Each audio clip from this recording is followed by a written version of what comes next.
that. So over here on the side of the machine, there's a manual stop. I can set that to my 5 7/8.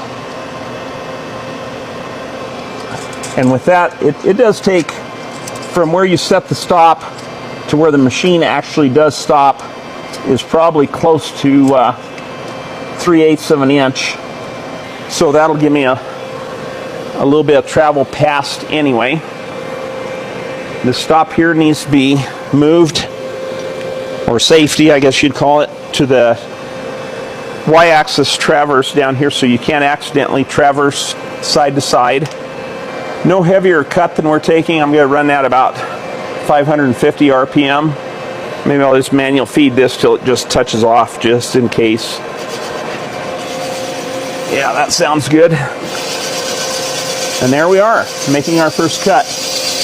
Now listen. Okay, that one didn't change much. Sometimes it gets real quiet when you go past the top ridge and get into the worn portion of the cylinder. And I know this one is going to be close on whether or not we can make this happen with 20 over pistons rather than having to go to 30. I've got a little vacuum back here. I'm going to turn that on so it'll suck up some of the dust there.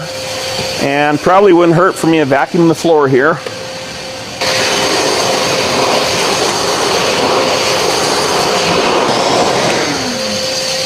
A lot easier to keep the shop clean if you vacuum up as you go. I'm going to go ahead and set up the bore gauge so that when we get to the bottom of that cylinder, we can measure that and make sure our size is coming out where we anticipated it to be.